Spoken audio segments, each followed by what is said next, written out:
You feel completely fine. Nothing hurts, nothing's wrong. It's an ordinary week.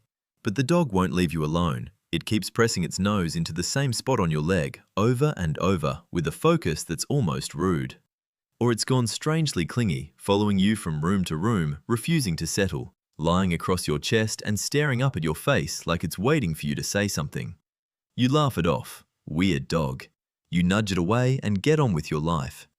And then, days later, or weeks, there's a doctor's office, a test, a diagnosis, a thing that, it turns out, was already there, already growing, already changing something inside you, on the very day your dog wouldn't stop nosing that exact spot. And a cold feeling moves through you as you put it together. It knew, before the test, before the symptom, before you felt a single thing. So tonight, let's take that goosebump-raising thought and find out whether it's real. Can your dog know you're sick before you do? Is that a comforting fairy tale we tell ourselves, or is there something actually happening, something with a hard, physical explanation? Because here's the thing, this is not folklore.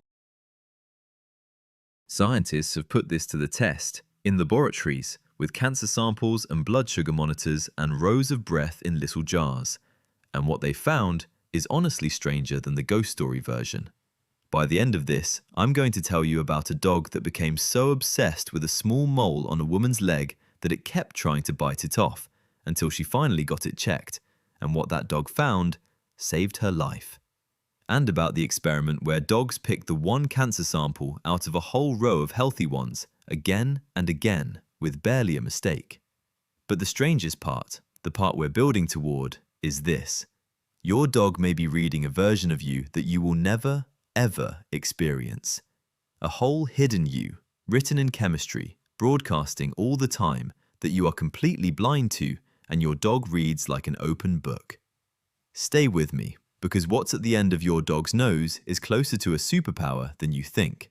But first, let's be fair, the way we always are. Let's admit how much this sounds like superstition. The clingy dog before the bad news. The pet that just knew. Every family has a story like it, and stories like that are exactly the kind of thing human beings love to invent after the fact, stitching meaning onto coincidence. So, we should be suspicious.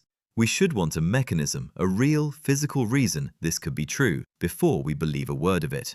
Good, because there is one, and it lives in the dog's nose. You have to understand just how absurd a dog's nose actually is, because we throw around the phrase good sense of smell like it's a small thing, and it is not a small thing. It is one of the most powerful sensory instruments in the entire animal world. A dog has hundreds of millions of scent receptors packed into its nose. You have a few million.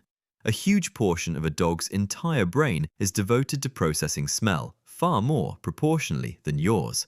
By most estimates, a dog's sense of smell is tens of thousands of times more sensitive than ours. Some say more. Numbers like that don't really land, so let me put it another way.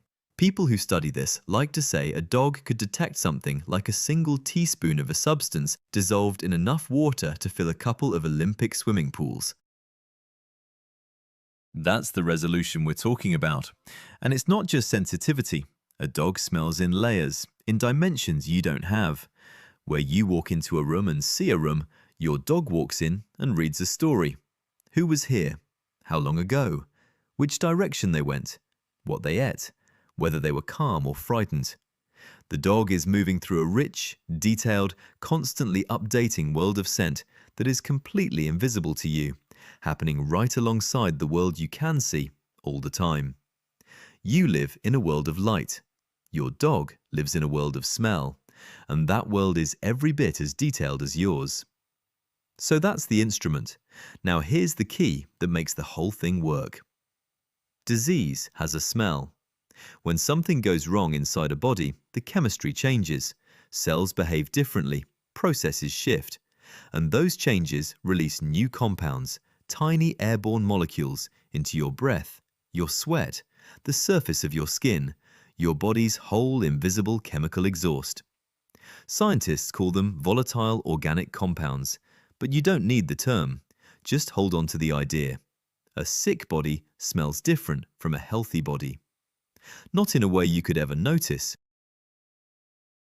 To you and your feeble human nose, there's nothing there at all. No scent, no signal, nothing. But to an instrument as sensitive as a dog's nose, a new disease in the body is like a new instrument joining an orchestra, a note that wasn't there before. And the dog can hear it, smell it, the moment it starts to play, long before that change has grown big enough to cause a symptom you'd feel.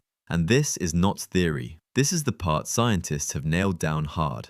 Dogs have been trained to detect cancer by smell, and they're stunningly good at it. Researchers take breath samples or urine samples from people, some healthy, some with cancer, and they line them up in a row. And a trained dog walks down that row, sniffing, and sits or signals at the one that has the cancer in it. Lung cancer, breast cancer, prostate, ovarian. Over and over, the dogs find it, picking the sick sample out of a crowd of healthy ones with an accuracy that has genuinely startled the doctors running the studies. The disease was invisible to every human in the room. The dog smelled it in a jar of breath. Then there are the dogs that do this as a job every single day for people who depend on them. Diabetic alert dogs. When a person with diabetes has their blood sugar drop toward a dangerous low, their body chemistry shifts and they start to give off a particular scent, and these dogs are trained to catch it. A diabetic alert dog can smell that crash coming before the person feels lightheaded, before they even know anything's wrong, and it will nudge them, paw at them, wake them out of a dead sleep in the middle of the night to tell them, your blood sugar is falling, do something now. The dog is detecting a medical emergency by smell before the human body it's attached to has registered it consciously. And in recent years, dogs have even been trained to sniff out infections like COVID, screening crowds of people, picking out the ones carrying it. This is real, this is used, this works. So now we can come back to that mole and close that loop. Because alongside the trained dogs, there's a whole quieter category, the pet dogs that were never taught any of this and did it anyway. There's a well-known story, one of the first that made scientists take this seriously, of a woman whose dog became fixated on a mole on her leg, sniffing it constantly, trying to bite at it through her clothes, refusing to let it go. It bothered her enough that she finally had it looked at, and it turned out to be a malignant melanoma, a dangerous skin cancer caught early because a dog wouldn't stop pestering a spot on her leg. Her dog, with no training at all, had smelled the cancer and tried, in the only way it knew how, to deal with the threat. Now, I want to be honest with you, because honesty is the whole point. These spontaneous cases, the untrained family dog that just knows, are much harder to study than the trained ones. They tend to come to us as stories after the fact, and stories are slippery. We can't run a clean experiment on them. So I'm not going to tell you that every clingy dog is detecting a tumour, because that's not true and it would just make you anxious. But here's what we can say for certain. The mechanism is completely real. The dog's nose is real. The chemistry of disease is real. The trained detection is proven beyond doubt. So when an untrained dog suddenly fixates on a part of someone's body or won't leave a sick person's side, there's a very plausible, very physical reason it might be happening. It's the same nose meeting the same smell. The only difference is that nobody taught the dog what to do about it. It just noticed the wrongness on a body it loves and couldn't look away. And it's not only the nose either, because a dog doesn't just smell you, a dog watches you, more closely than anyone else in your life. Your dog has your routines memorized down to the smallest beat.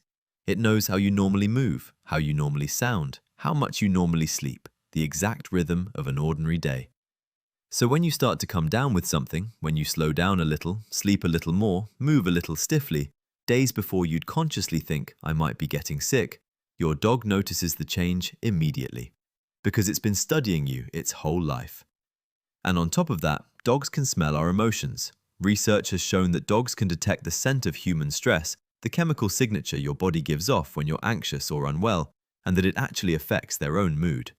So your dog is reading you on two channels at once, the chemical channel, the smell of your body and your stress, and the behavioral channel, the tiny shifts in how you move and act. Both pointed at you, both more sensitive than you'd believe. So why? Why would a dog come equipped to monitor your body this closely? And the answer, the way it always does on this channel, runs back through deep time into the two animals your dog is made of. The first is the hunter. That extraordinary nose did not evolve to find your tumors. It evolved over millions of years to read the invisible chemical world of the wild, to track prey across a landscape by the faint trail it left, to know what passed this way and when and where it went, to survive by reading scent the way you survive by reading light. Your dog inherited a predator's nose, an instrument built to pull life or death information out of the air. And now that magnificent ancient tool, built for the hunt, sits in your living room, pointed at you, reading your body the way its ancestors read a trail through the forest. Every scent a story, including the story your own chemistry is telling about your health. And the second animal is the pack and the firelight. Your dog comes from a social creature that survived by watching the others in its group, attuned to their state, their mood, their weakness, their health. And then we spent tens of thousands of years selecting, breeding, shaping dogs to fix that attention on us, to watch humans obsessively, to read our faces, our moods, our bodies, to be tuned to us in a way no wild animal is tuned to another species. So your dog takes the hunter's nose and the pack's relentless social vigilance, that ancient drive to monitor its own, and it aims the entire apparatus at the one human it has decided is its whole world, you. And that brings us to the genuinely eerie heart of this, the thing I promised at the start. Because what all of this means is that there is a version of you that you will never, ever meet. A chemical you. A second portrait of yourself painted in scent, shifting constantly with every meal you eat, every emotion you feel, every change happening inside your body, broadcasting out into the air around you every second of your life. And you are utterly blind to it, deaf to it. You will go your entire existence without once perceiving this other self that you're giving off the whole time.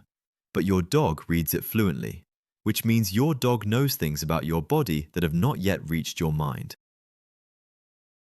While you feel perfectly fine, a faint alarm may already be sounding in your own chemistry, a change ringing out at a frequency only your dog can hear. Your dog may know you're sick before you do, in the most literal possible sense, because it is reading a you that you yourself cannot access. That's a strange and almost unsettling thing to sit with. The idea of an animal that can read your body more honestly than you can read it yourself. It could feel like being watched, exposed, surveilled by a nose you can't fool. But turn it over, because this is where it becomes one of the most quietly moving things I know. Your dog is not surveilling you. Your dog is watching over you. Think about what it actually does with all that impossible sensory power. It doesn't report you. It doesn't run a calculation. It presses its nose to the spot that smells wrong, and it will not leave your side. It lies across your chest. It follows you from room to room. It stares at your face, waiting. The dog doesn't know the word cancer. It doesn't know seizure or fever or infection. It has no idea what the change means. It only knows that something about you, the person who is its entire world, has shifted, and that it cannot bear to look away.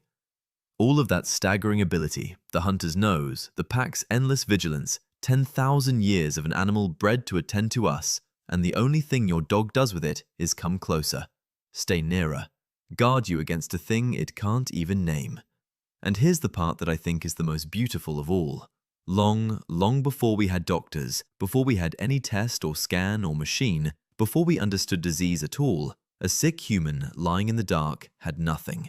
No way to know what was wrong, no one who could see the danger growing inside them. Nothing, except, at some point in our long shared history, an animal curled up beside them that could smell the change and would not leave. That ancient, wordless watch, a creature staying close to the sick one of its group, keeping vigil over a body in trouble, has been going on for longer than medicine, longer than language, longer than almost anything we'd recognize as human. And it never stopped. It's still happening. It's lying at your feet right now, in the most ordinary living room in the world.